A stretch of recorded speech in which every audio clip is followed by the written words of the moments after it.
And we are recording this, so I've just started the recording as well.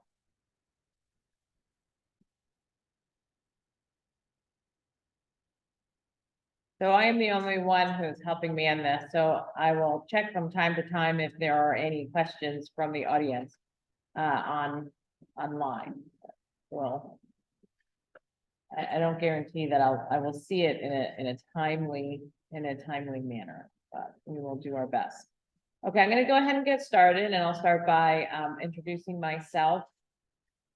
My name is Lynne Dahmen, and I am the Senior Managing Director for the Institute for a Sustainable Future, and thank you all for coming.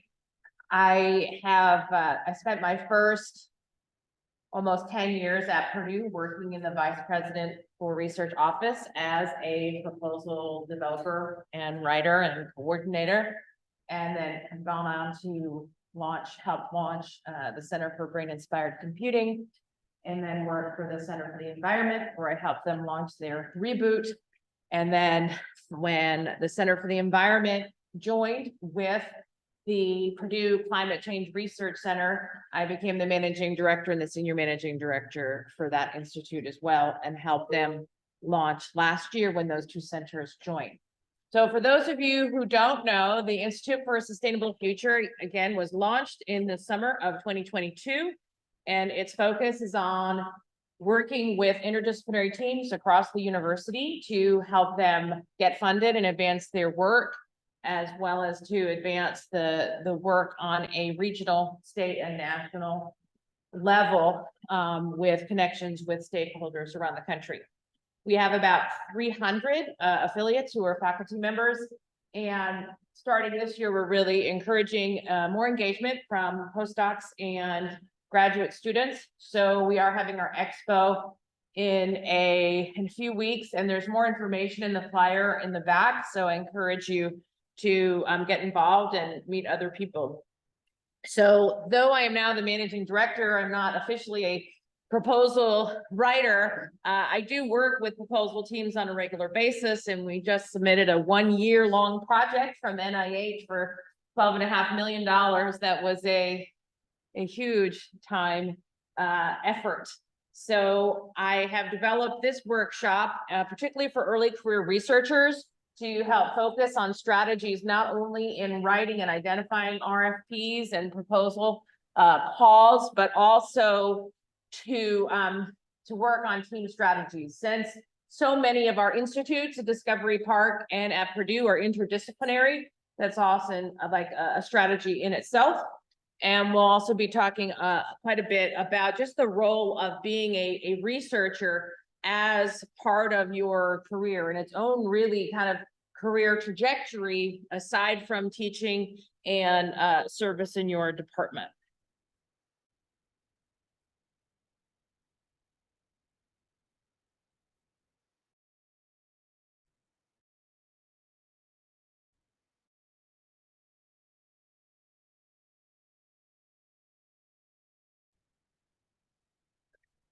So as I said, we're going to talk about getting this proposal, we're orienting yourself to, oh, what does it say? Oh, maybe it came back, to that development of the argument and organization, okay? And so the first part before lunch is a little bit more me talking and asking questions, and the second part is a little bit more you're going to be working with each other and teams to kind of go through an exercise to think teaching what we're talking about more directly. So how many of you have worked on proposals in a team with maybe your advisor or other people? Okay, how many of you have written one all by yourself? Okay, so you're familiar with this, and I think I like this person is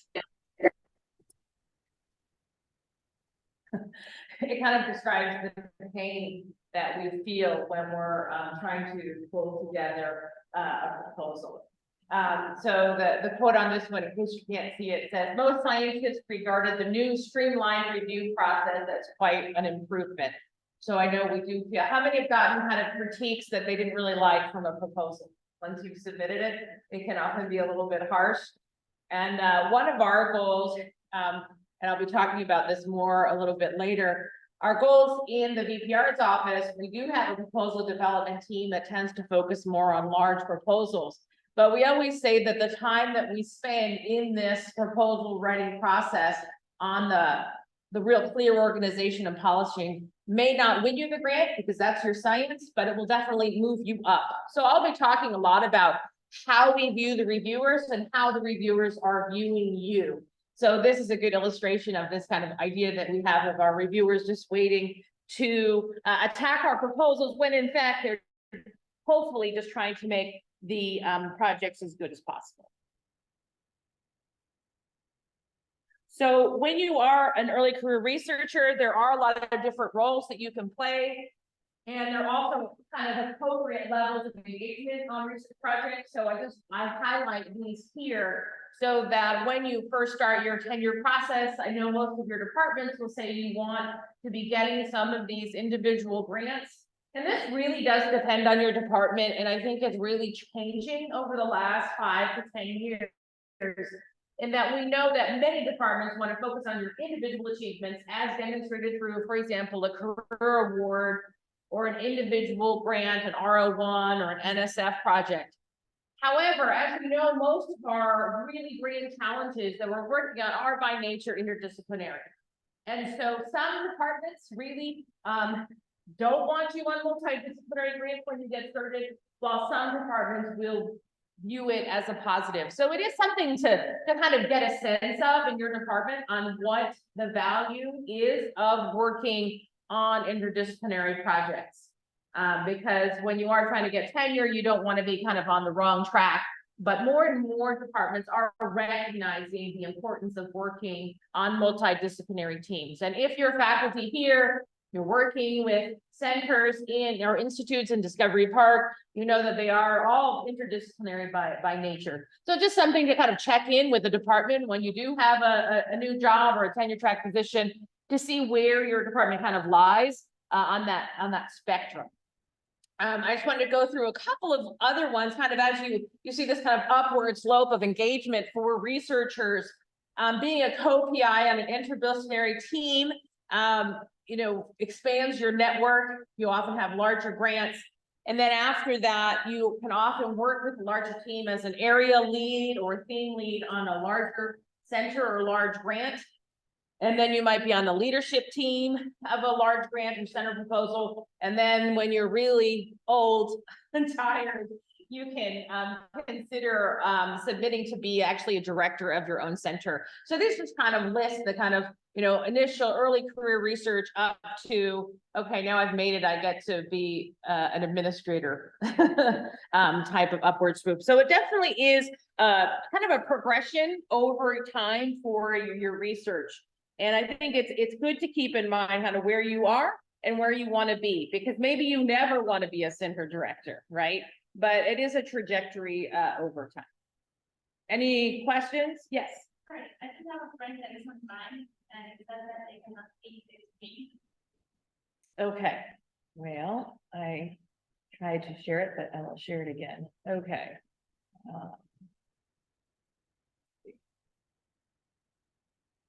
All right. There we go. That should help. Thank you. Now I have to get back to the correct view, which is always hard. There we go. That should. Okay, can they see it now? Okay, great, thank you. Okay. Which I had a, oops. I can.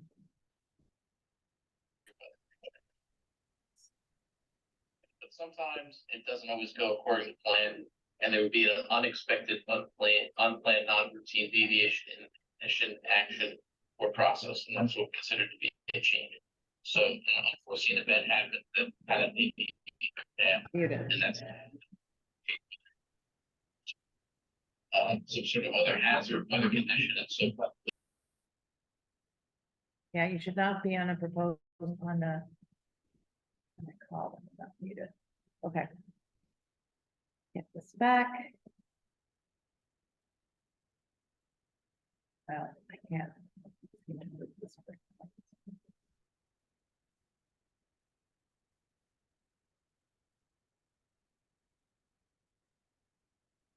All right. Oh, this will be good for now. Okay, so one of your jobs as an early career researcher is to actually know what agency supports your work and when.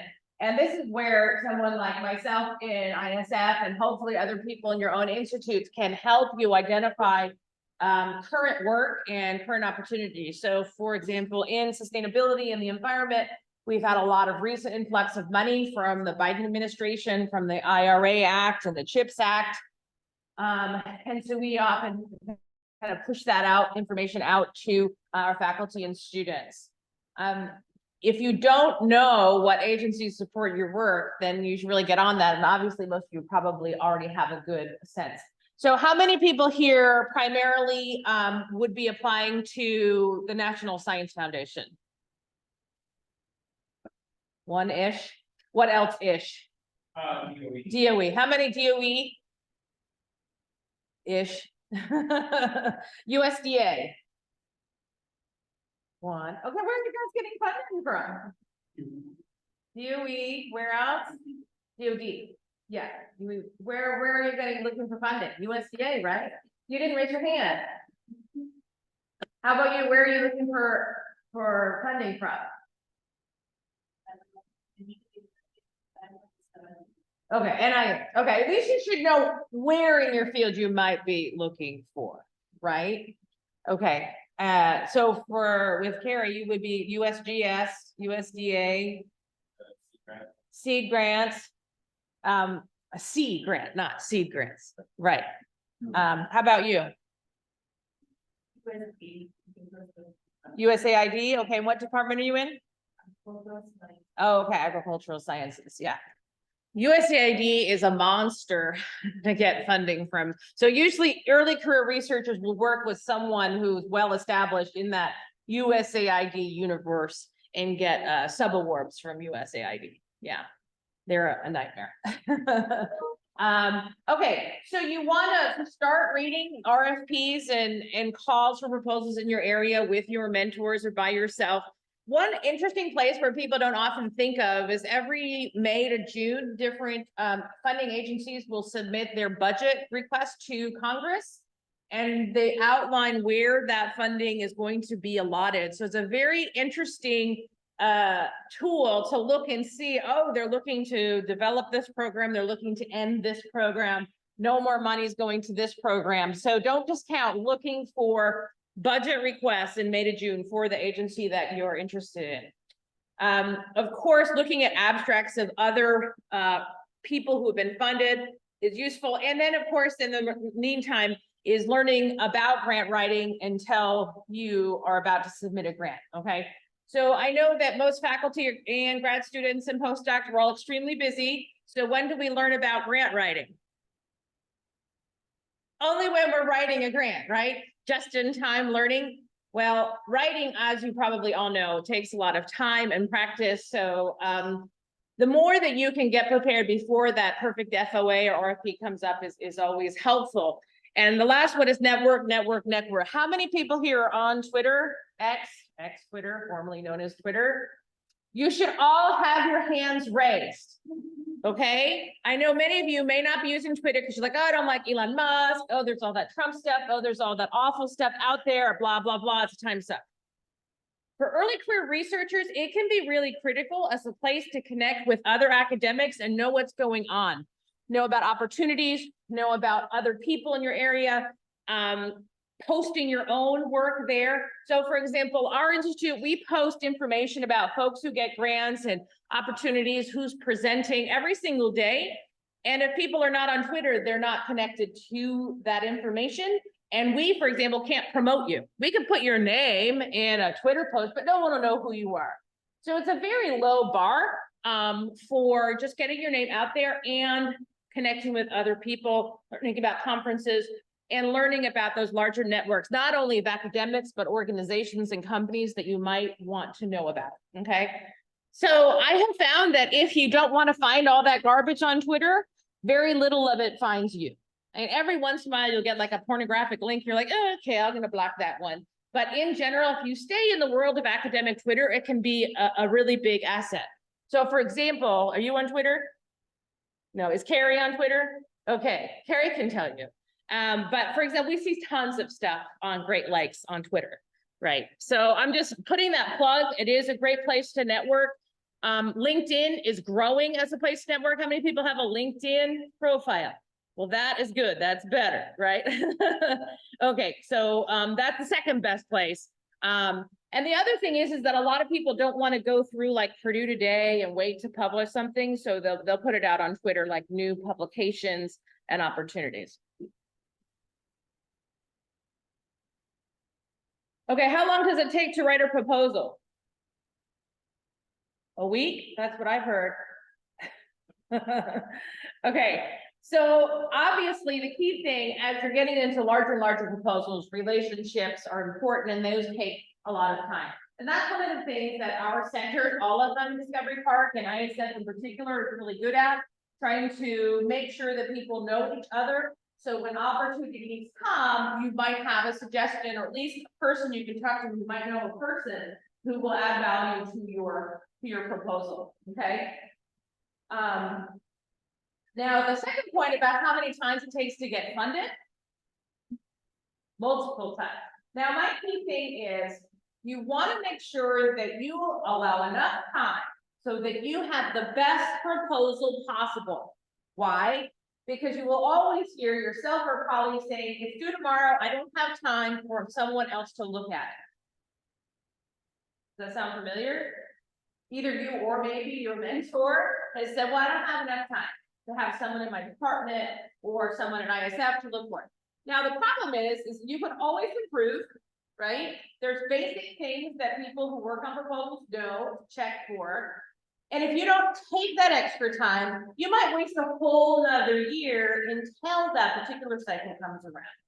So in my opinion, what drives me nuts, right, is people tell me, oh, it's due tomorrow, so I didn't have time to show you. Or can I have a facilities and equipment document for ISF? Or can you write a letter of recommendation? I'm like, well, probably not, because I don't even know what you're doing. And there's all these things that you could do if you spent a couple days improving and polishing at the end, or even better, talking to someone who's very familiar with that agency early in the process to help you with your outline, to help tell you, like, these are the things you need to know about DOE. Okay, these are the things you don't want to do. So that time is really important to make sure that you're not losing a year in getting funded for stupid mistakes. Okay, so for example, if I see someone submitting to NSF and they're talking about their goals and then they talk about their aims. Does anyone know what agency typically uses the terminology of aims? NIH.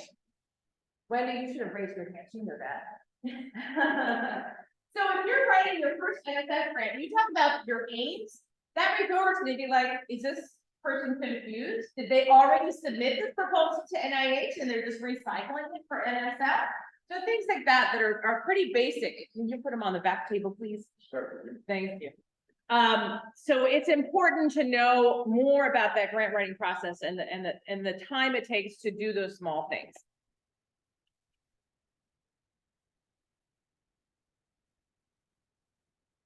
Okay, there we go. So some of you, do I need to sign something? No. Okay, let me see there. Thank you. Has anyone heard about the new SPS timeline for submission? It's not just you, it's actually the university. So the university's been trying to do this for about 2 decades now. This isn't new, though maybe it's new for you if you haven't been here 5, 10 years ago. So SPS has needs to have a process in order to timely submit all the proposals. So you might realize that when you are submitting a grant proposal, it is not for you, it is actually for the university that you work for. Okay, so most grants Well, some postdoc and graduate grants you can take with you, but many of them, the university has the option to keep them even if you go. So, you know, policy generally is to go with you. But, so this outline is the latest iteration of SPS, trying to make sure that you submit your intent to submit a proposal as early in the process as possible, okay?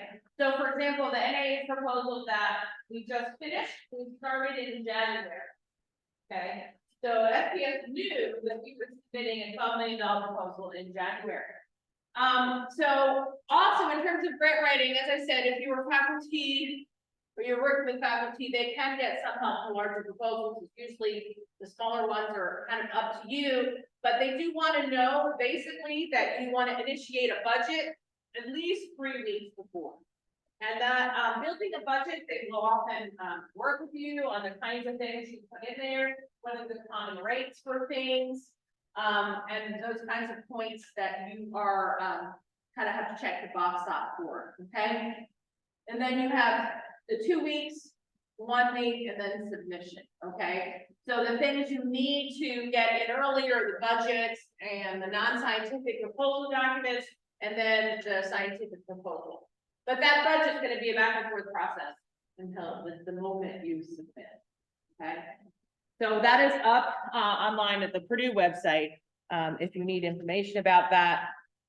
And then this is just a description. You have the initiation phase, you submit a proposal request, then the administrative stage for these non-scientific documents, and then the scientific stage and description. Now keep in mind, when you're doing this part, if you are the PI, you have to make sure all of those co-Is and scientific leads you're working with submit their material so that either you've told them exactly how to make it look the same, or that you as the writer or as the PI are responsible for making sure all of the pieces sound like they're from the same team and the same person, okay? So for example, with this NAA project we just submitted, there were 5 research projects, like 4 research projects and 5 supported cores. So administrative, training, data management, analytics. They all had to have the title of the proposal be exactly the same. That itself was a project, right? Making sure everyone wrote it the same. They wrote their aims in a similar way. Their specific aims page had the same goal for the project to make sure everyone is on the same page. So it is, you have to make sure you allow time for making it all sound and look similar. And all those scientific documents are important. So this is back to kind of the meat of what we're talking about today, some strategies for really making sure that your proposal is well matched to the RFP. So I know this seems really obvious, but I've seen a lot of proposals that actually don't match the science to a significant problem. Okay, so this is particularly true. I mean, 10 years ago, a lot more of the federal agencies had this kind of like NSF, like open proposals. You can propose anything. USDA to some degree has some of this flexibility as well, but often more and more you're responding to a particular question, or at least a smaller field that you have to address. But you do have to make sure it's a significant problem. So actually point 1 and point 6 are connected. So I was just reading a proposal, part of this large one the other day, that says, we don't know a lot about X, so therefore I'm going to study X. What's the problem with that? Are you going to get money if you say, we don't know enough about X, so I'm going to study it? Is every X important? No, just because there is a gap does not mean that it needs to be filled. Right? So you really do need to make sure that what you're proposing, first of all, hasn't been done before, and there's a so what behind it. There's a reason why your particular agency would care to solve that problem, right? And then when you're looking for people to work with you, you have to move beyond your friends and family, okay? So just because someone has worked with you for years does not mean necessarily that they should be on your proposal. And I think this is important just to keep in mind as you develop relationships. Sometimes people are gonna ask you to be in their proposal, even if it's not a good fit and vice versa. If it really isn't in your wheelhouse or in a stretch of your imagination that you could add value, say no. Because you're gonna hate yourself when you're being asked to do it. And more importantly, the reviewers are gonna ask, why is this person there? So as an example, I was working on a water proposal about 10 years ago, and it was all about wells, okay? And then all of a sudden, the PI wanted to add these two fish people who looked at fish in rivers. I was like, why are we putting these two people who do fish in rivers when we're looking at wells? Oh, no, they need to be on there. I didn't get funded, you know, not necessarily just because of that, but it was like, you know, it didn't make sense. The story didn't come together, okay? So we want to make sure that our problem is really clear. So how do we go about making sure our project is really clear and we have the right people? Well, this is an example of, so looking more at the team science and that team formation piece, there are different strategies for making your team, and the one I just identified about asking your friends is really a bad strategy. But these are 3 samples of the ways in which faculty and researchers often look at their team. They say, well, you know, and you have to articulate your leadership vision. So there's the one extreme, once I get funded, I'll worry about the people I work with. This strategy doesn't really work very well anymore. I think in the current funding environment, people don't like the wait and see approach that you're going to get funding, though it still is out there. So for example, we just got funded for like a USAID project. We have this approach sometimes that we're like a sub award, and then we need to go find people to work with. Hopefully we have some extra, some vision there. Then of course there's this team, we're all working together and this will be fine.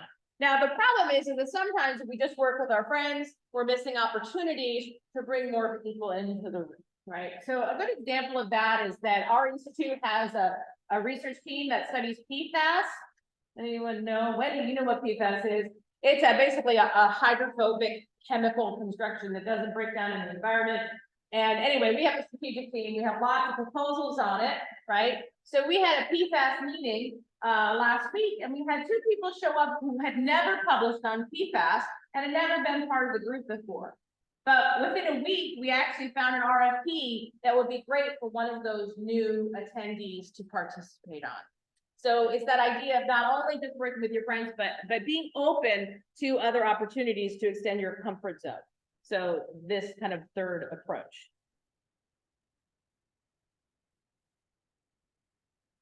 And I like this slide is from NIH team science strategy. I will have make these slides available, because I know that it can be a little bit hard to see. But a lot of kind of noise and light is like, you know, you want a multidisciplinary team.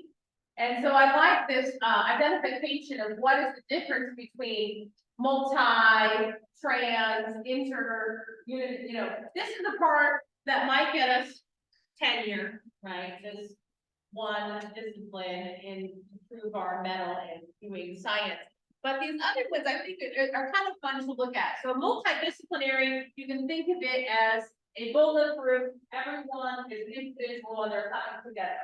I hate to say engineering has a lot of this approach of a salad bowl. They all know what they're going to do, and I can't tell you how many proposals led by engineers tell me, well, everyone's going to send you their project, and then we're going to put it all together. They don't talk to each other. They don't work together. They're just all going down this highway in separate vehicles or separate food and bowl. Okay. It works a lot of times, but it's definitely not interdisciplinary. Okay.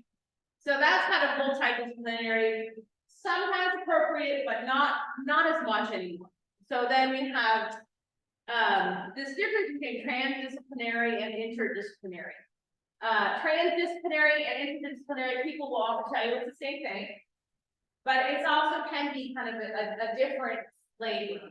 Okay, so this transdisciplinary is really that everyone's working together from the beginning. Okay, this kind of work is essential, and it's often called in some places of it co-production. So in a research team, when a whole team is working together from the beginning to figure out what you're going to propose, you get a particularly strong team.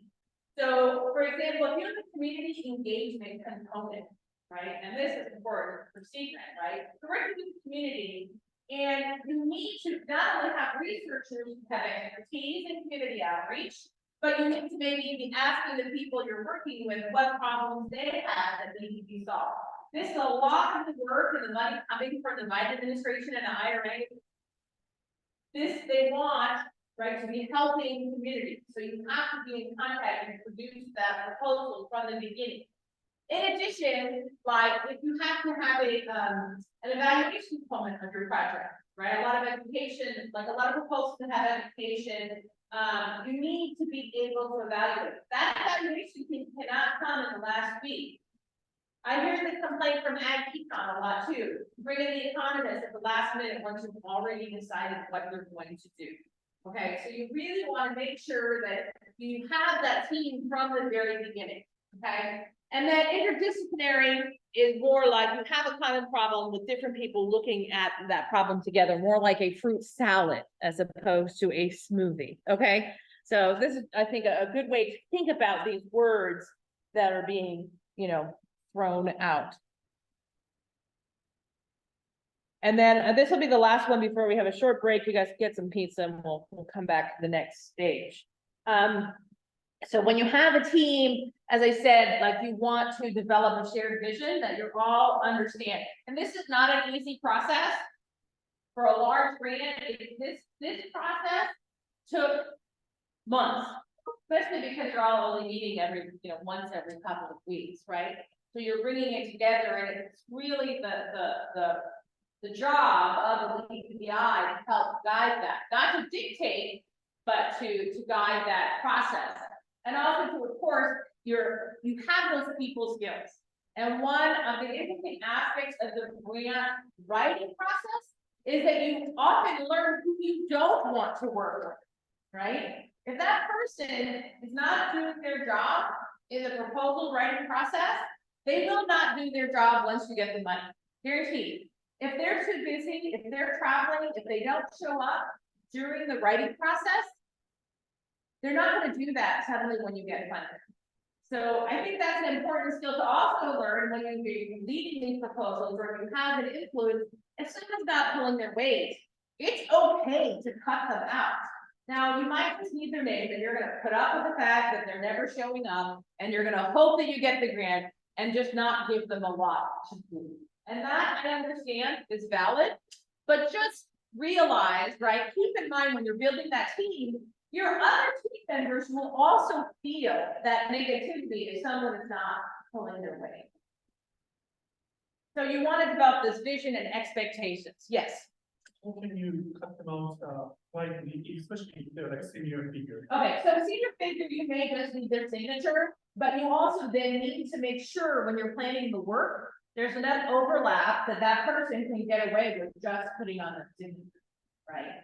But if it's kind of middle of the road, sometimes you just have to say, you know what, this isn't working. Like that piece isn't fitting with the whole team.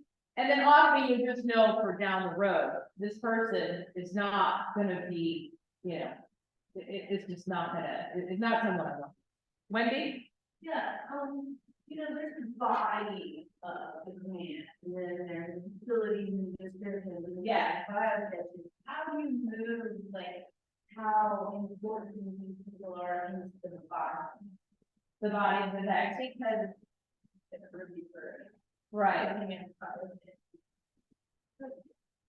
So, I think that's a good question. So one strategy that I like to, especially when it's like, there's that sweet spot of between like 300,000 to like $1.5 million for like enough money to have a grad student, right? And I always want to make sure that they put in a paragraph in the first page and a half that kind of outlines like why this team is the team, right? And many people don't even remember to put the title of their project into their first 1.5 pages of their proposal, right? They just assume. So I think being really hyper aware of you want that, why this team is a good fit, relatively upfront, of your proposal. Now, some faculty are so prestigious in their field, you put their name down and that's all you have to say, right?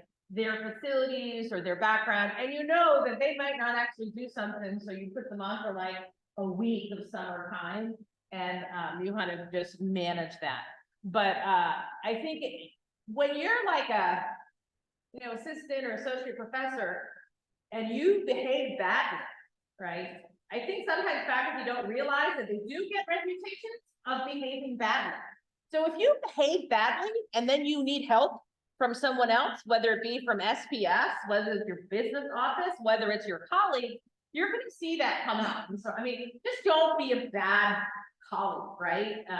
And so just being aware that people will notice you not showing up to meetings. And if you can't show up to meetings, I mean, I've also seen that people are like, oh, I went to the first meeting, but then I never went back because they realized this isn't enough time to be successful. It's not clearly in my wheelhouse. The atmosphere in those meetings wasn't very productive. So you have to always balance whether or not it's worth your time, particularly as an early career researcher. I know the tendency is like, I'll just do everything, but that's not strategic, right? You want to make sure you're doing things that will really add value for yourself. So this idea of self-awareness and setting those expectations. So you want to make sure everyone on your team is the same page, right? And those responsibilities are defined. So the last thing I want to talk about here before break is this idea of expectations and collaborative agreements. I don't know why I can't. Okay. This sounds like an extra step, but these extra steps can really be the grease that keeps the wheels turning in your group. Okay. I mean, everyone would like to have a welcome letter, whether it's a meeting group, right? And outlining what the expectations are, outlining what most people do, and we have that kind of scaffolding to build it. In addition to agreements that may not get in your proposal. And I think this is another thing to keep in mind while you're developing your proposal. You have this, like, all the ideas and things you want to do for your proposal that should be like, for a 15-page NSF grant, really like 30 pages worth of ideas. In the case of the NIH, it was hundreds and hundreds of pages of ideas. Not all those ideas will get into the 15 pages, but you should keep them. Okay, so have a conversation about authorship. Have a conversation about DII principles in your lab. Make sure you have grad students in multiple departments. You want to make sure that there isn't a sense of one's getting paid more than the other. One has an easier job than the other. The expectations are better or worse because they will talk, right? Those lab members, those team members will talk to one another, and that is a part of this, team spirit. Okay, you want to save that time. You might make those documents and even set them aside, but all those things that you're talking about will be helpful later on. So I just wanted to put this up again. I'll share the slides. An example that the team made for this NIH project. Okay, so this is like, 22 investigators were on this proposal, and you can imagine that authorship can be an issue. So we didn't wait until there were some publications to be done before they even submitted the proposal. We went through, and there's lots of authorship statements online you can draw from, but we made it a statement. We made everyone agree, saying, yeah, these are our authorship principles. And we did another one for diversity and inclusion. We did another one for when people left the team. So these are the kind of documents that can be very, very helpful that you can, go back to when it's time. But this isn't something you would put in proposals just for. Oh, well, this proposal. Well, this one was a set of proposal. So there was space for it, right? But, you can say in your proposal that you've gone through the process. But you are correct that unless you're on a large center grant, you're not going to put this in the proposal. But it's one of those things that's important as a researcher to think about really enunciating. Another, the center that I help manage in engineering, for example, part of the agreement, the faculty had to make across 22 faculty across 12 different universities. And there was a right of first refusal clause, which meant that faculty could not publish their results until the funder, was a bunch of industry partners, had the right to review the findings. Why? Because they were paying to have the opportunity to discover new technologies that they wanted to, buy and bring to pass. So it was an interesting issue because the computer scientists of the group all across the country never did this. They always wanted to publish it on ArchiveX or something like the very next day, to beat other teams to the punch on their research. And so a good amount of my time was calling up these faculty and say, you have to retract it. You cannot just go and publish. You have to give the right review. The engineers knew this. They were like, yeah, we get it. You have to wait 6 meetings, have them look at it and process. But this other, it's like they did not have the same culture. So these kind of agreements, John, from the beginning are important. If not, you have something to go back to and say, this is what we agreed to, and we can pull your funding if you're not fulfilling your part of the job. So it can be very, very important. And also with early career researchers, you want to know that you're going to get the credit for the work that you're doing. And you do hear a lot of stories about faculty not putting correct authors. All right, let's have a break for about 5-10 minutes. So you can get some pizza, you can get some water, use the bathroom, and then we'll get started on part 2. So those of you online, I'm going to pause the recording and you guys can go take a break and I will look at the chat now.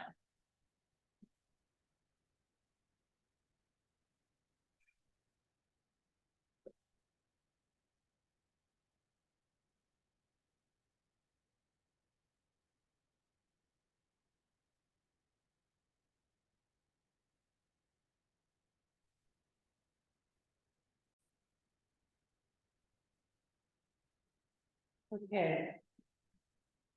I got a request to use the mic for those people who are not able to speak. I can use the mic. So let's go ahead and get started. And once we have a team, we're going to go into really what we mean by developing your problem statement. And I think I'm hoping this then overrides that. So those of you who are on the call, is the volume better? If someone is there in the chat, if you can tell me that if it's easier to hear me. Okay, someone said yes, so that's good. All right. Great. Okay, so we have a team. And we go back to the RFP and make sure we have the right team. And then we're going to start on our problem statement. Okay. And then we'll talk a little bit more about budget. If we have time at the end, because there are some basic rules of budgets that are important to keep in mind. And there are basic standard ways to think about how you build a budget. But it is important to think about the budget from the beginning. Why is it important to think about the budget when you're developing the team? Ready?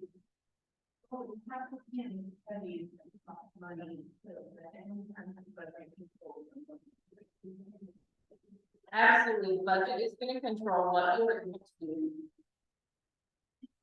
And then you put up the rest. That's not part of the day, if not for so and so stuff. Yeah, so, and you need to make sure that you don't overpromise, right? Who you're gonna have on your team based on how much you, right? So it's definitely important to think about what do we need for this scope and how do we make sure this scope is appropriate, right? I mean, it's a good place to be at an app when you're like, oh, wait, that's $300,000 for each year, right? How am I going to spend it? As opposed to scrambling, like we don't have enough time for this person, or you're gonna have to share a grad student, or you can share a postdoc, those kinds of issues. So definitely there's that scoping, because you don't want to be in the position that you invite people to be on your proposal, and then you have to fund and invite them because you don't have the money. So it's good, you don't have to really get down into the weeds necessarily, but you have to know to make sure that your scoping is appropriate, okay?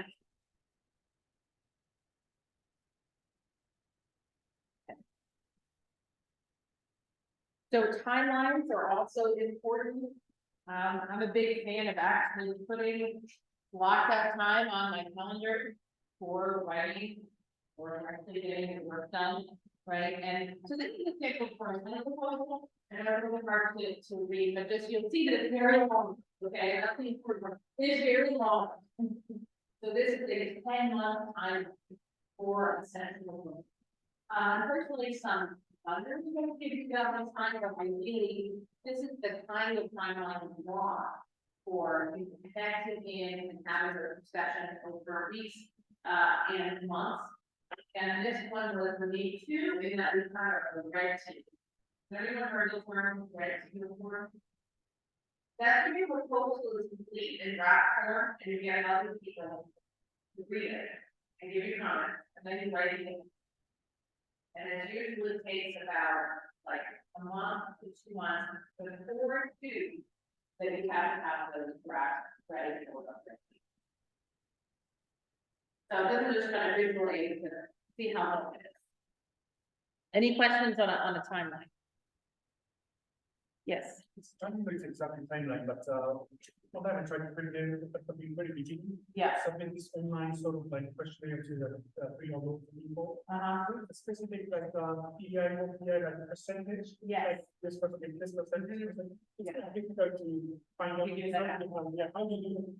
Well, so the good thing is that first submission, you can continue to alter it, right, which is important.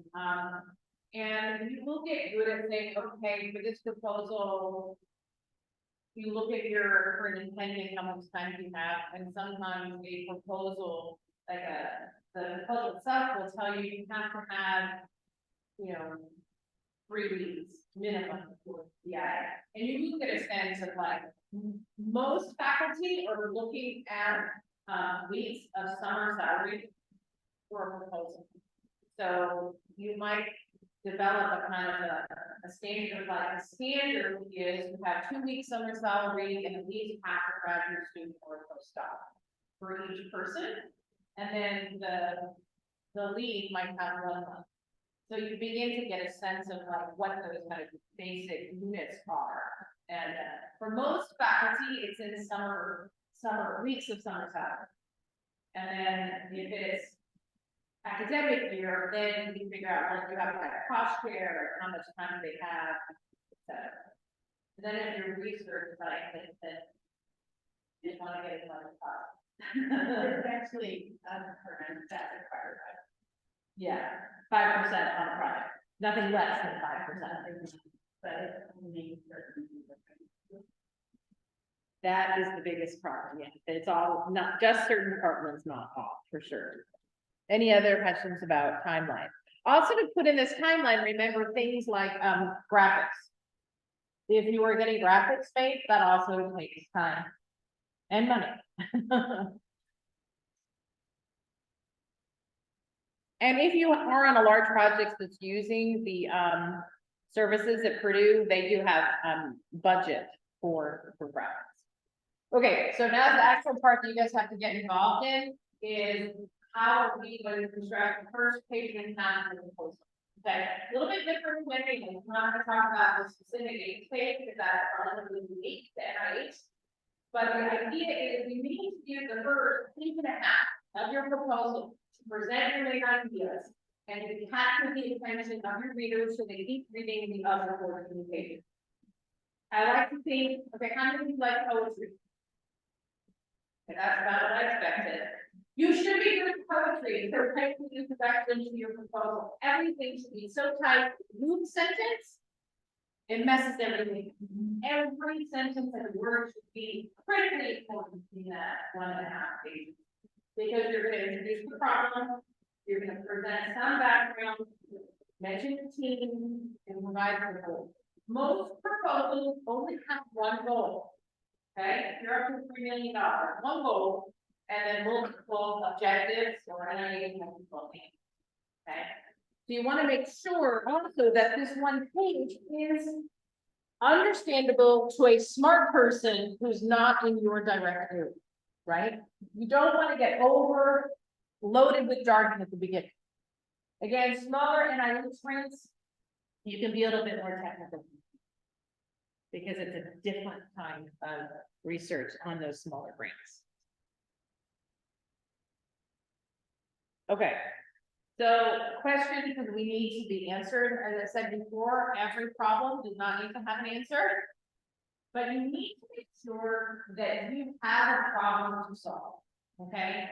So the challenge is that many early researchers have been told what to research, okay? They didn't define their own problem. So they're comfortable saying, I am going to research X, Y, and Z, but justifying why that's a problem or why that research needs to be done is kind of often the challenging. Okay, so you want to make sure you have this kind of scope that gets narrower and narrower, and make sure that it's significant. Now, the way I like to think about it is often like a subtraction problem. You have this situation where we are now, and you have a vision of where you need to be. Okay, and whatever you feel, if you're solving a problem, you have a vision of what you'd like to see in the future. And then you subtract. Here's where you're now, here's where we want to be, and you subtract the two, and there's the problem we need to solve. Okay, and you need to be able to articulate it pretty quickly and why it's important. So there's often that part of what might happen if we don't solve this problem, or we don't learn more about that problem that will move us forward. Okay, so that's the gap, where the difference between where we are in research, where we need to be because of some significant reason, and then why you and your team are qualified. You need to be able to say in that first page, you know, this Purdue-led proposal brings together blah, blah, blah. Or this Purdue proposal, comma, entitled blah, comma, right? You want to make sure that you remember to identify that in your first page and a half.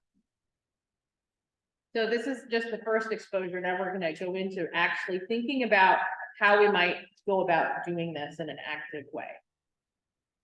So this is an example. I know, again, it's hard to read. I'll just read some important parts. This was on a DOE proposal on nuclear materials and high energy materials. So this was the eye-catching opening 1 year after the tsunami that led to triple meltdowns of the Fukushima Daiichi power plant in March 2011. All of Japan's 54 reactors were offline. This extreme situation illustrated how the leaders of one energy core nation have focused not only on nuclear energy as an energy source, but the safety and efficiency of the materials used to house it. So we have a dramatic problem that illustrates it in identifying the problem, not just nuclear energy, but materials, that focus on materials. Okay. And then the second paragraph expands on that. And then we go down from more to a description of where we need to be. So this is a DOE project, so it, it's referring back to a DOE report, and then we get down to the goal of this project. At the end, there's a need to continue to develop better materials, blah blah blah blah, and then getting down to what we're going to be doing for energy storage systems.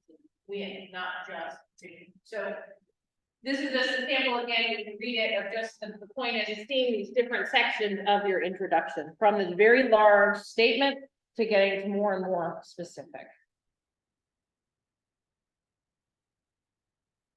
So then this is the second paragraph. We get to the goal. The goal of this Purdue-led DOE proposal, and we didn't put the title in, we should have, is to develop and bring on improved materials to enable energy systems to operate with increased reliability, safety, and economy, while increasing sustainability and reducing environmental. Okay, so that's their goal. And then they go on to describe what they need to do to get to that goal. So how do we do this? So as I said, basically, As early career researchers who have one goal and multiple objectives to get to that goal, we're going to use clear terminology consistently throughout the proposal. And as we look at, we're going to create a hierarchy. And then the second to last point is very important. Make sure your terminology makes sense to your proposals. Does anyone know of any kind of discipline-specific terminology that might be related to their discipline or who they get funding for? We ever thought about it? So we said a couple of terms that relate to NIH, right? What are the terms of NIH that are specific? Specific and more than anything else, right? And also hypothesis driven. Often NIH will have a hypothesis, which is not necessarily all. Anyone know any terminology specific to DOE? They often use TRL levels when they talk about it. We're at a TRL 4, and it is a project would be at a TRL 6. If you put a TRL level in an NSF proposal, they're like, they might know what it means, but it won't make a difference, right? If you were in the CA, you talk about extension, you talk about co-production, right? You talk about stakeholders. Right, these are some of the things that are very specific for USDA. And of course, you want to make sure you have all the parts. Okay. So this is a basic structure. Again, it might be more complex if you get into larger proposals. But the vision is usually what the under is giving. This is the largest area, big sandbox we have. Okay. We're going to go through this briefly. So you start with the vision, and as I said, by unless you're submitting a censure grant, this vision is okay. But your job is to figure out how your work fits into this vision. So this vision is like the fall, right? So for example, I was reading an article yesterday about impact of PFAS in the growth of fruit and vegetables. So looking at PFAS from biosolids. It's like, okay.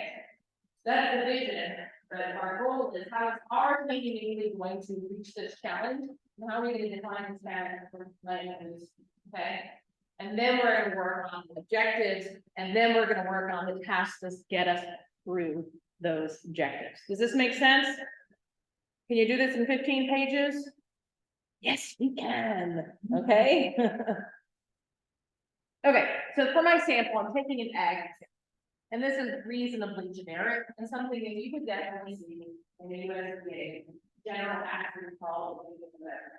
Okay, so what USDA wants, they want to increase the use of drones to increase efficiency and production in agricultural farms. Okay, so how are we going to do this?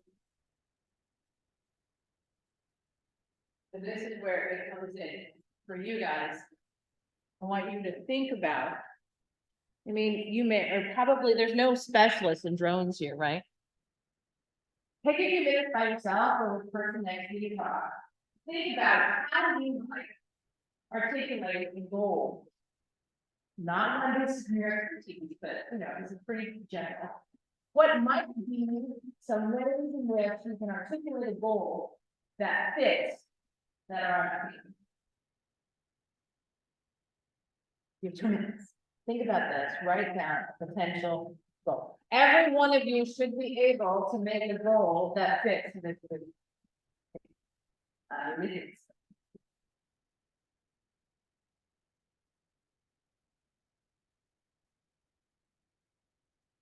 And this includes you guys at home.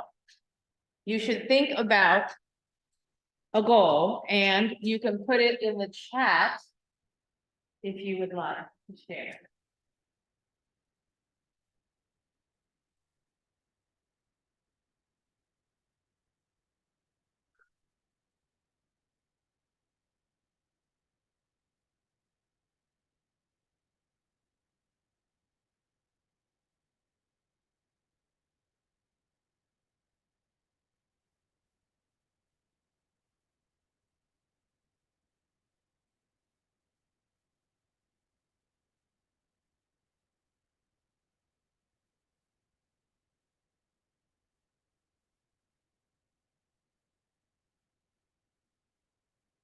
Okay, any ideas?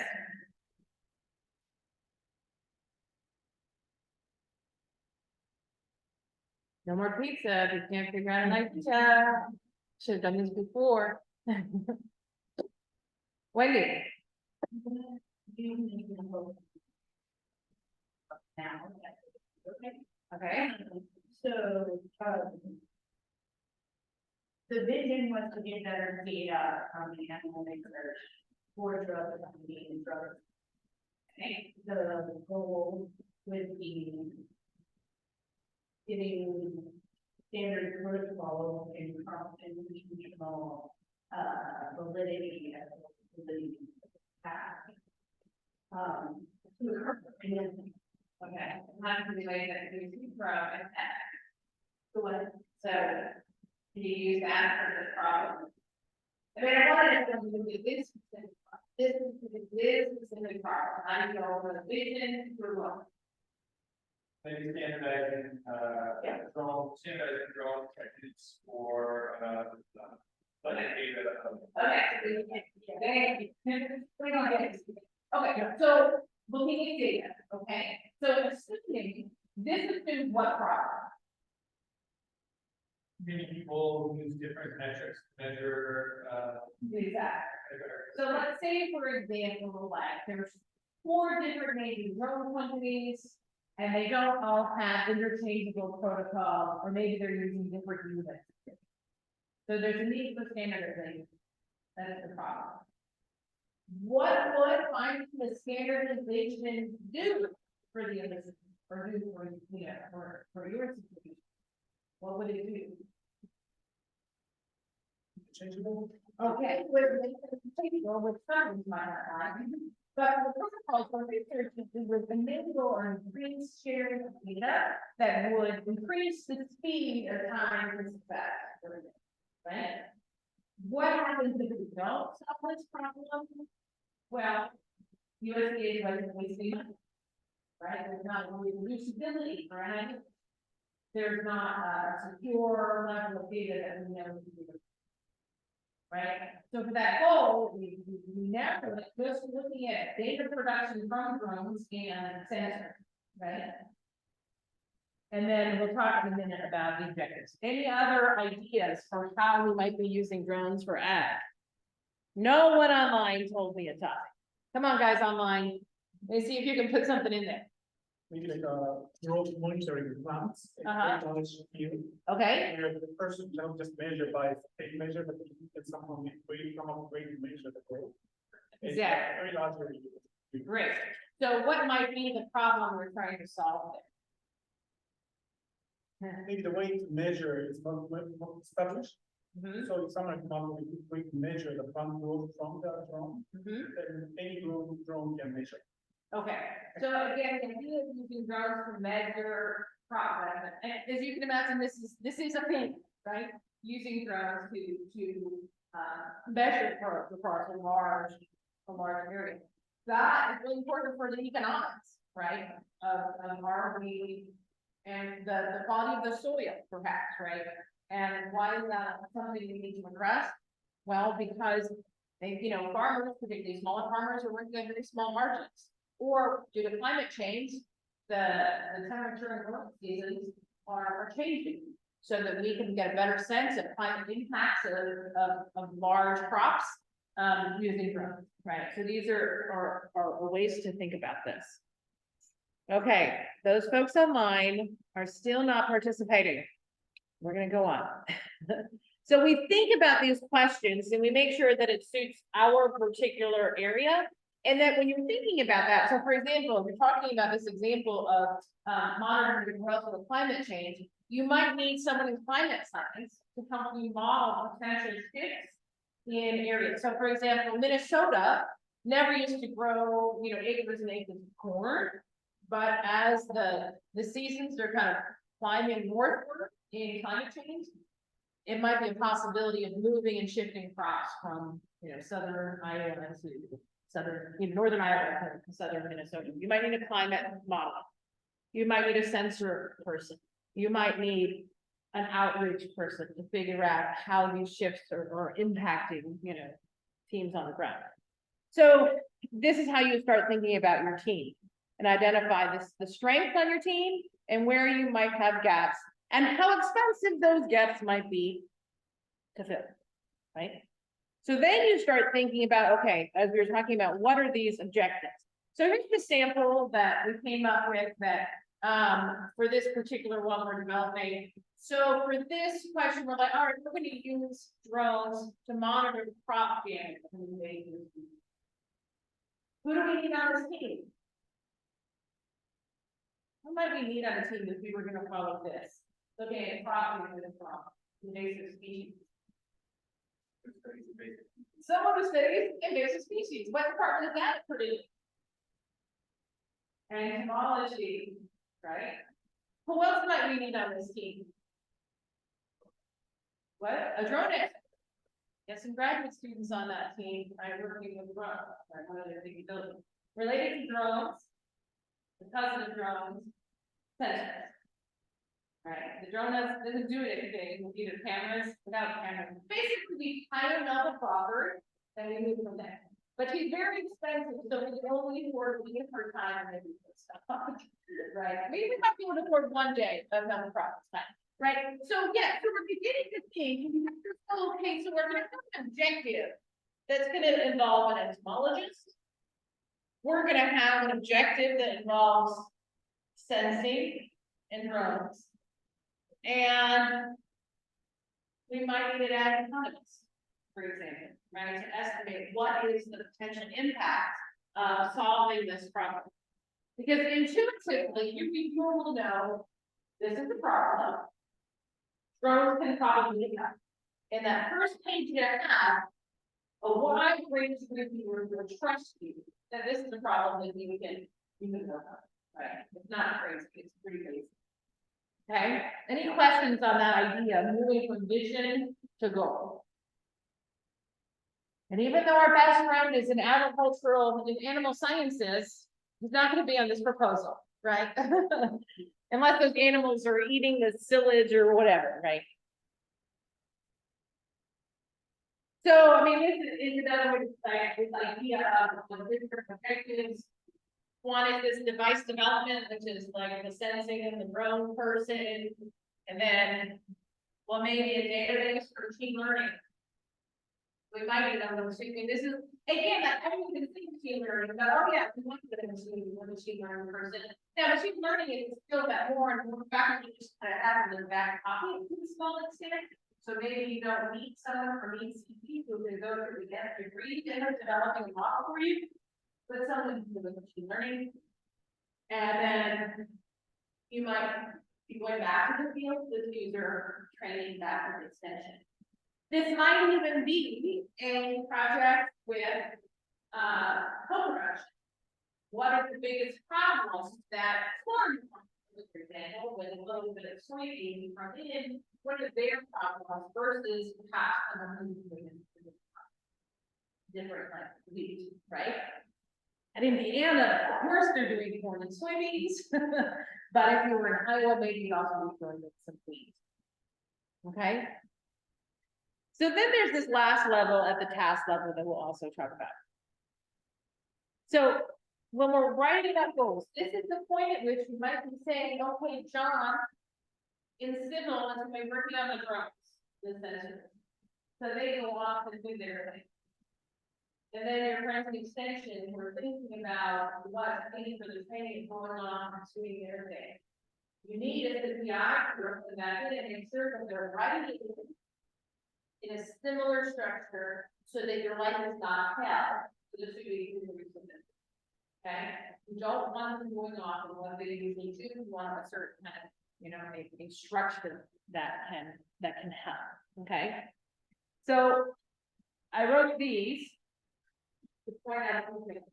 First of all, notice they're a little bit different, but they are similar in that each of these objectives have the goal of the beginning. In order to do X, we will do Y. For a career researcher, this is where you want to be. It's clear to every reviewer what to do. We're not writing.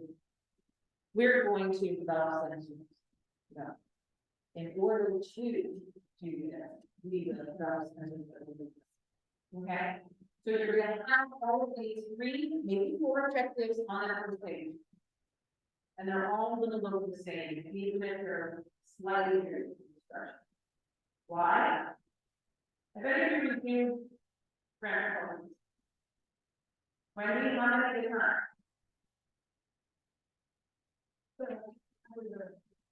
There's 4 sometimes.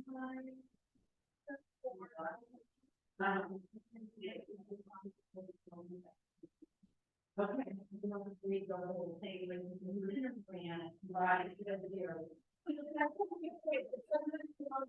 Yeah, I agree with certain parts. You need to make sure that there is a connection to the start.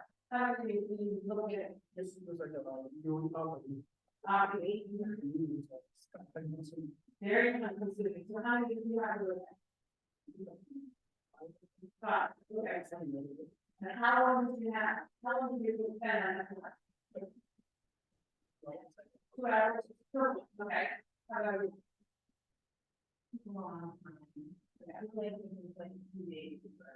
So what do you value? What do you think the reviewers value when they're reading?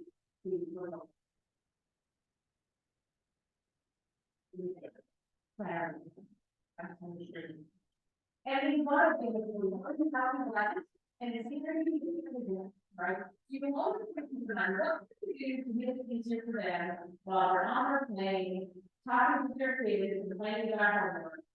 Mom, baby, you know, tired, right? How can we make it easier for them?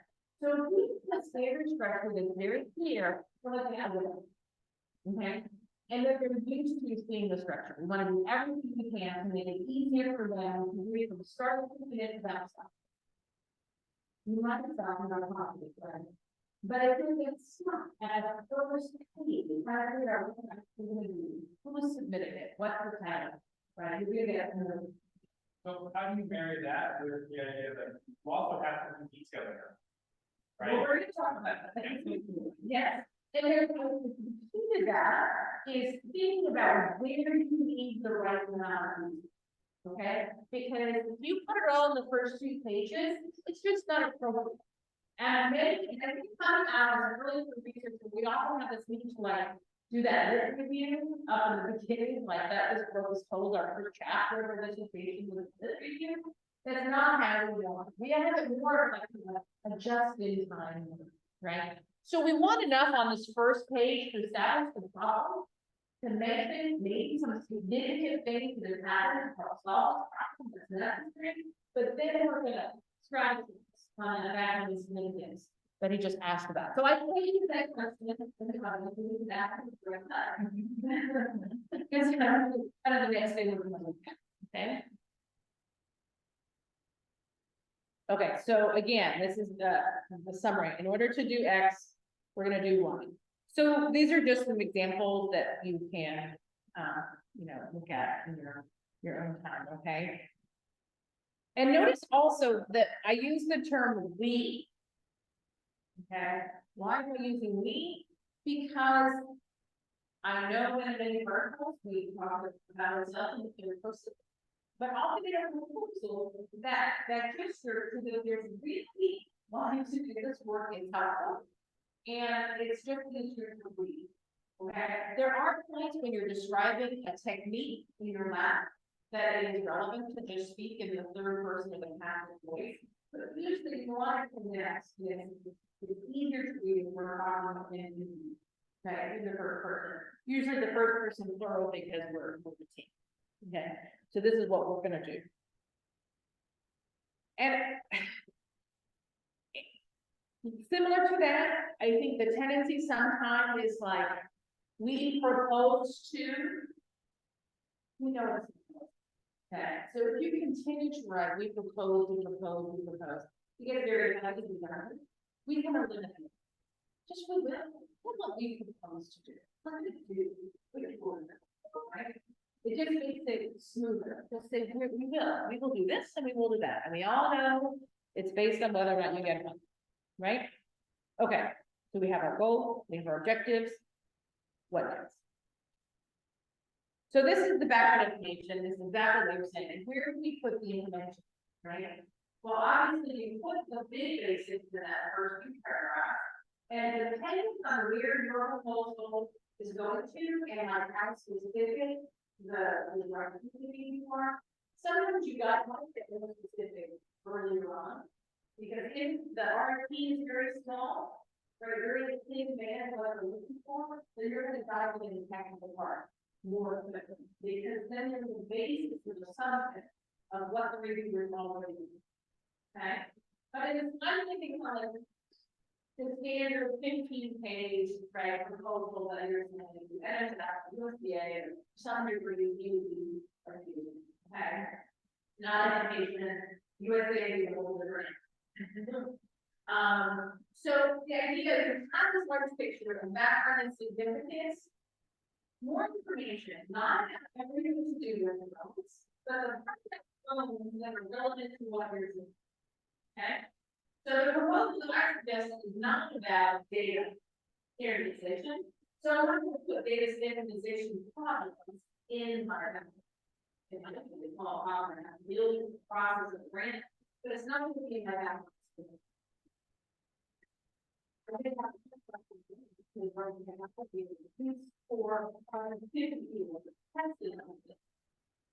there's going to be here background significant that will be stated.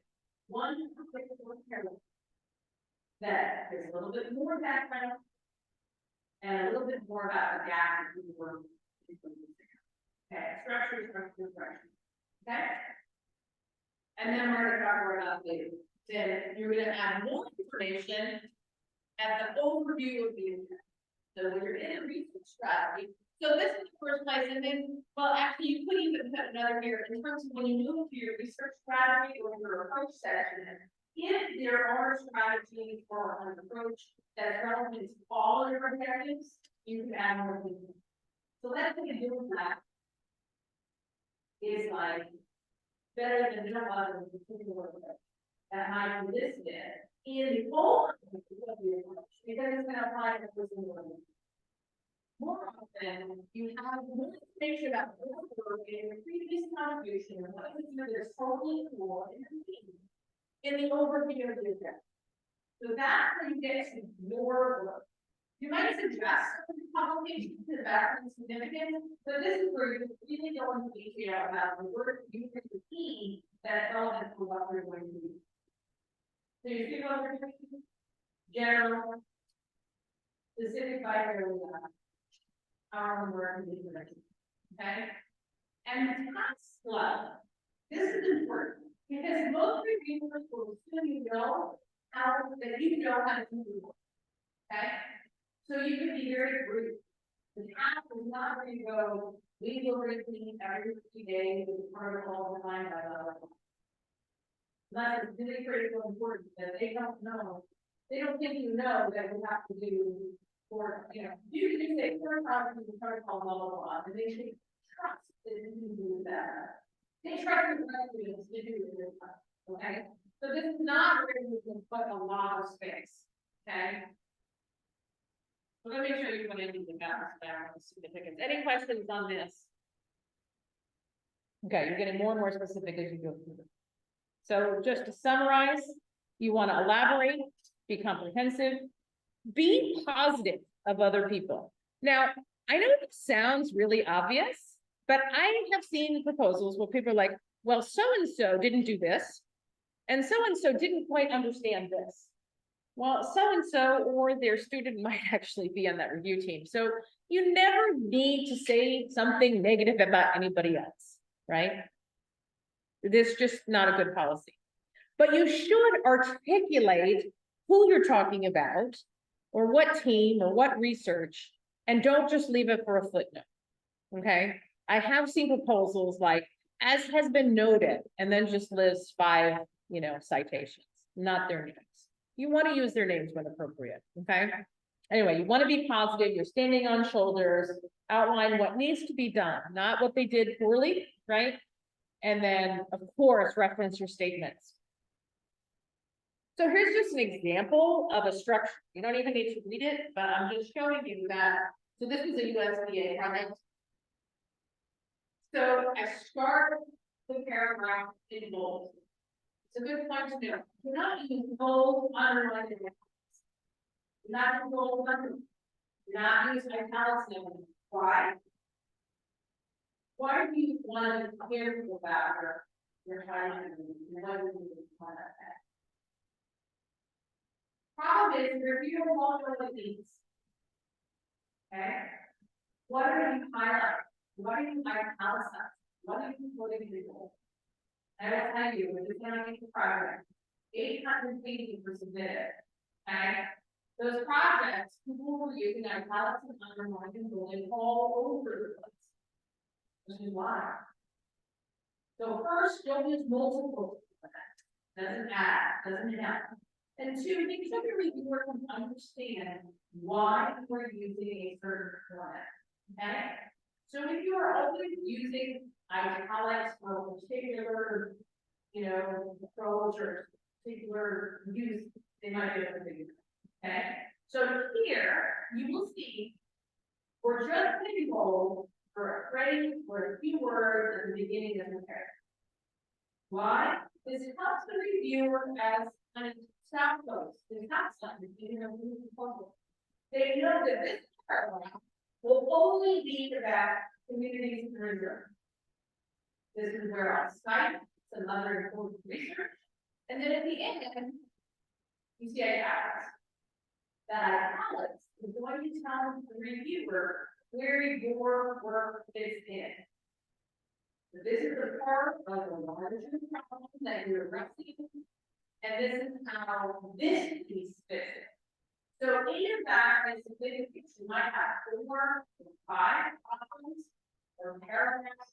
Each of them could look something like one formatted intro, and this is really important. It might sound repetitive, but it's we take it from the objectives, we bring it back to them with more detail so that they understand. Okay? Make sense? This is hard.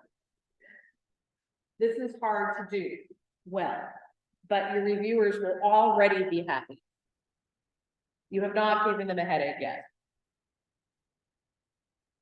So going back to our project on drones, these are some possible areas that would be these 4 to 5 paragraphs, right? One might be the ag recon perspective. You might say, this is what we know, this is how much it can be lost, this is the crop. This is how our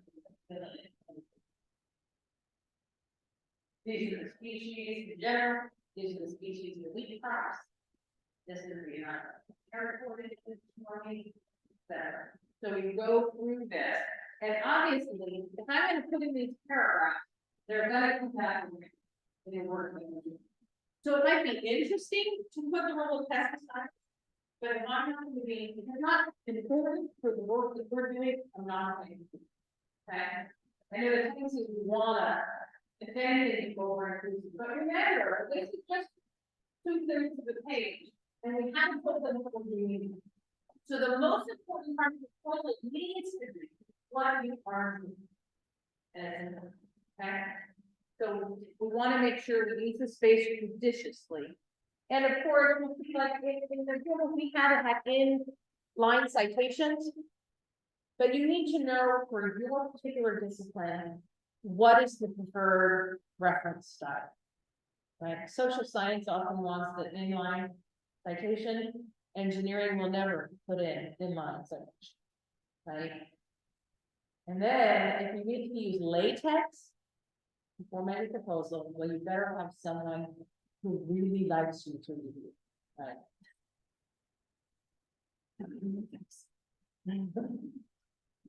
Any questions so far on this movement from articulating your objectives to your significance? In between these 2 sections, you might have a paragraph that describes your team. Okay, or your universities. If you're working with a minority serving institution, HBCU, you definitely want to put it up in this first page, because that will give you points from the reviewers, okay? Okay. So now we're moving to the approach section. You want to make sure you add any additional information you need for the entire, section. This second point, I think is very important, and it's helpful to the reviewers. Take the line, take the space, and list the team members per objective. And make sure that in the team objective, there's appropriate action to do the work that you're saying. Okay, and that you're matching. You're making sure that you have extra people, and that there's that one girl in there. Now, you do not need to put the word doctor in front of every people. It is so, because we all are girls for people, because everyone is teaching, is doctors, right? It's just ridiculous, and it's so funny, and it gets kind of, okay, so I understand, respect, okay, fine, respect, this is you everyone else, you're not teaching, and they don't probably don't. Okay, so it's saving you a lot of space, right? You don't have to use your first name either. Name of gender equity, just erase that gender. Dr. Jones. No, just PI Jones, or just Jones after the first name. Okay, it's reducing space, and it's making it more seamless in its right. Okay. So be consistent. So what if you were PI with the doctor in the whole session? Just go and erase it. Just say, look it over. Okay, so it's your job as the PI to set the tone for how you're going to do this formatting, or how you're going to do this writing. And eventually, those last 3 days before you submit, you're going to stop speaking on your PI. When you probably stop saying anything, like a week before start, right? Because as you get closer, you just need to work with your 1 or 2 close colleagues to get it done and be consistent. And it doesn't matter if you just need it, send it to someone. Okay, so you want to go through this and make sure that it fits really well. Now, I want to talk about the idea of identifying methodology. If you're, if it is a common methodology, right, you don't want to be using one of that for, right? You're going to be looking for that. Pitfalls and how to deal with them. This again, I know that's on your agency, but many people want what are potential problems and pitfalls, and what are you going to do to help? Another point they might want to that again, it kind of depends on which agency, but if you can articulate what are the outcomes for this, what are potential pitfalls, what are ways that we already follow. Okay. Here's where you might have been your favorite graphic. Okay, some people want to put a lot of graphics in. Make sure that your graphics make sense, and make sure that your graphics don't try to do too much. You usually need one or the market you might have a organizational structure, and then you might have an integrated graphic which is not okay. We try to get one graphic with multiple things to get it. So on the left here, the graphic, it said balance and having too much text that you overwhelm. That's why there's some people who produce graphics. We have one integrated graphic that shows like a 5-minute project and an arrow. Do you have any resources on campus that can help support good or robust without complicated graphics? Because we have identified how to find good support systems. Agreed, that's the graphic. No, it's something of this solution. I think one is like, actually, I think that if you contact the your research development, proposal development office, they should have like a, I would say, they have kind of a marketing that you can kind of get this from. I agree, too many arrows and you're confused and it adds more of a problem.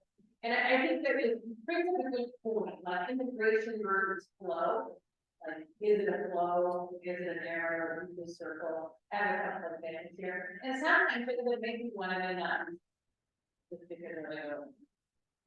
So, yeah, it's definitely a problem, but, you know, at a certain level, we need to pay the money and get it done, or. I don't know, when we does it, well, that's great, but that's actually not a requirement, still, the resident needs to be great background, right? So we have to think about, just be aware and solicit feedback. On those practices as well. Any other questions? So this is a structure for an objective, like going from the research project to the objective, and we'll talk a little bit more about the actual objective and task. So here's two graphics rather than come from our NIA project. This is also a good idea to have slice graphics. So this graphic, it represents aspects of this large center. Okay, so that you can take away the links. First of all, looking, you know, at the Great Lakes, like we're looking at this. We're obviously looking at PFAS, and then the representation of source of PFAS. And here's how much we compliment.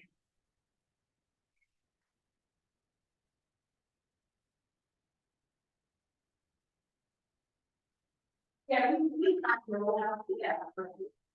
This costs us $1,700.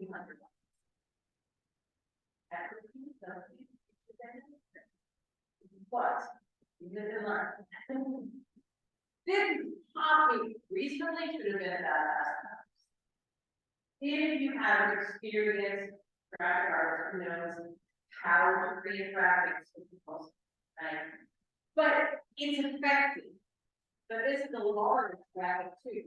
So it's kind of like we have space for some of our graphics. Sometimes people shy away from using tables instead of graphics. And sometimes it is efficient. This one is a lot of fun.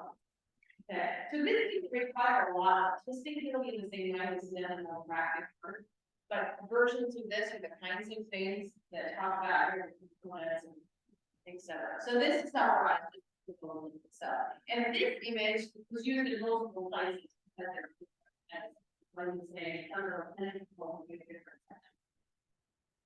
So these are two examples of what I think effective approaches to graphics. There's very few errors. And my errors are really, so. But yes, they cost money, and this is a benefit of using, asking your department, do they have funds for graphics? Ask, you know, in the VPR's office, or wherever you may end up, you know, submitting it. Okay, so now we go down to the objective level. Make sure that your wording is absolutely the same cutting and pasting. I see this a lot. People have an objective on the 37th page, and then they rewrite it later on in the approach in page 7. Why do you want it to sound the same and repetitive? But you want repetitive good, because otherwise the reviewer doesn't know which objective you're trying to answer, right? So it's simply cutting and pasting from one to the other. You want to make sure you know what background is important for that. And again, avoid being overly technical. And again, this is another rule of the PI across aims from different people. You want to make sure that they sound the similar level of detail. So this is a sample. And you don't have to read the detail. We have the objective. You put it in right. Okay, they're all the objectives, right? Exact paste at the beginning of the proposal, an indication of the team members that it is a multi-institutional grant. You want to know where it is from, right? Or what department if it is relevant, right? You're going to have a little bit of recent background about the previous work and comparison to this work, or you know, experiments or data that is not with references, and then the tasks. So these also identify who's going to be doing it. And it's either all birds or all mammals, right? You want to be consistent in the grammar. You probably have a little bit more information, but really not more than 2%. Okay. And every objective should have the same model. Okay, using that format again and again, and share this with your PIs at the beginning of the process. So they're familiar with what you were looking for, so you don't have to spend time at the end making everything look the same.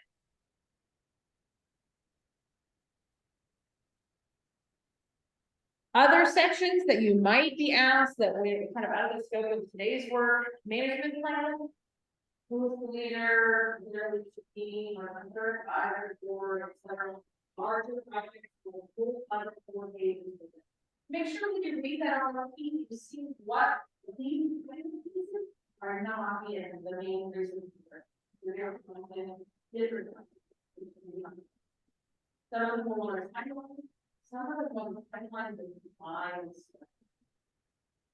Okay, so you have to evaluate, that. Make sure you have those milestones.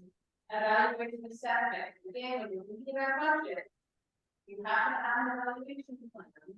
It's usually 10 or 15% of the budget. You need to make sure, and you're usually evaluating or understanding, or you not have external evaluation. Something that you would not. Dissemination plans are usually part of the main one. Education and outreach, especially OPA, what that looks like, go to DOE, their dissemination. To be fair, work with David Ziviani on his DOE project on heat pumps. They won an Appalachian. So we were looking at a lot of the Biden money. They want education and dissemination. Data management, the larger the project, the more we need there. We do have the Purdue University Research Repository. It's a great resource for that on campus too. Logic models, USDA, Ag loves logic models. There's ways to get support on that.